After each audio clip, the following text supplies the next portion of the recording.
Friends, कैसे हो आप सब। आज हम स्टार्ट कर रहे हैं चैप्टर नंबर 4, 10th क्लास का चैप्टर है। नेम है चैप्टर का क्वाड्रेटिक इक्वेशन। चैप्टर को स्टार्ट करने से पहले हम देख लेते हैं क्वाड्रेटिक इक्वेशन क्या होता है। क्वाड्रेटिक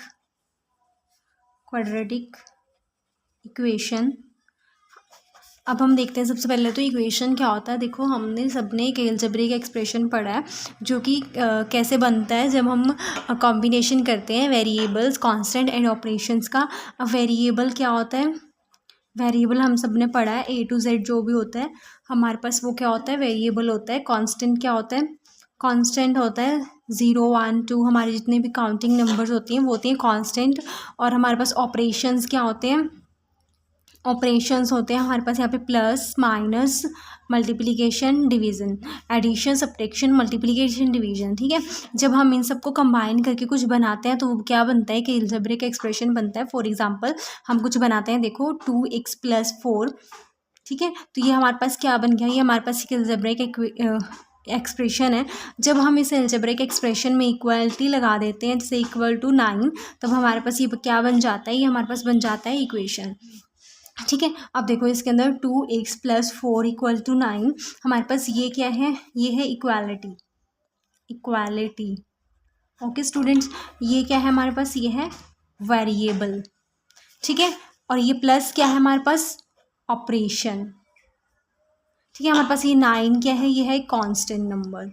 देखो, अब हमारे पास जो डेफिनेशन है अलजेब्रिक एक्सप्रेशन की वो है combination of variable and constant with some operation. ठीक है, देखो वेरिएबल है, कांस्टेंट है, उनके अंदर कुछ ऑपरेशन परफॉर्म हो रहा है। ठीक है, हमारे पास देखो अब ये बन जाता है 2x + 4 एक अलजेब्रिक एक्सप्रेशन। जब इस अलजेब्रिक एक्सप्रेशन में हम इक्वल का साइन लगा देते हैं, इक्वालिटी लगा देते हैं, तो वो बन जाता है इक्वेशन। अब देखो हमने इक्वेशन पढ़ लिया, अब हमारे पास अगला स्टेप है क्वाड्रेटिक। अब हम समझते हैं कि क्वाड्रेटिक का क्या मतलब है। क्वाड्रेटिक का मतलब होता है कि पहले क्वाड्रेटिक से पहले पढ़ते हैं लीनियर।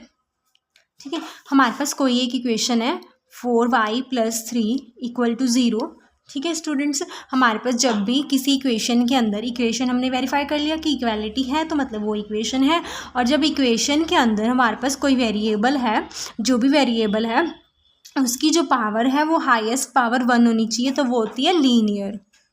ठीक है स्टूडेंट्स, अब अगर इसी हमारे पास क्वाड्रेटिक इक्वेशन, जैसे यही क्वाड्रेटिक इक्वेशन है, इसमें हम y जो एक वेरिएबल है उसकी हाईएस्ट पावर 2 ले लेते हैं, तो वो बन जाती है हमारे पास quadratic.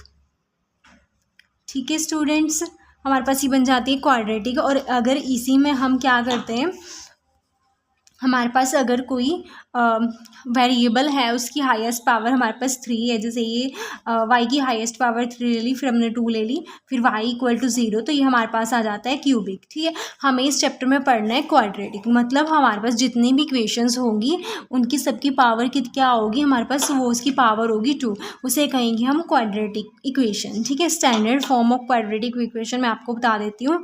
Standard form of quadratic equation क्या होती है, ax² + bx + c = 0। ठीक है, हमारे पास इसमें क्या है, a क्या है, कोई कांस्टेंट नंबर है, या इसको a को हम बोलते हैं कोफिशिएंट। कोफिशिएंट क्या होता है, जो भी हमारे पास वेरिएबल है, चाहे वो x है चाहे वो x² है, उसके साथ हमारे पास जो भी न्यूमेरिकल वैल्यू लगी हुई है उसे कहते हैं हम कोफिशिएंट। ठीक है, x² का कोफिशिएंट क्या होता है, a होता है, और x का कोफिशिएंट क्या होता है, b होता है। और c क्या होता है, हमारे पास c कोई कांस्टेंट होता है। फॉर एग्जांपल ऐसे हम कोई इक्वेशन बनाते हैं 9x² + 6x + 4 = 0। ठीक है, तो x² है जो इसका कोफिशिएंट क्या है, x² का कोफिशिएंट है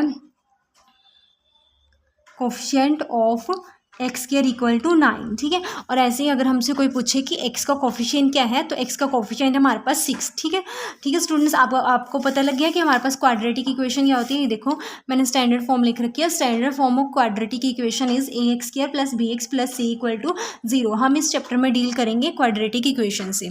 ओके स्टूडेंट्स, थैंक यू।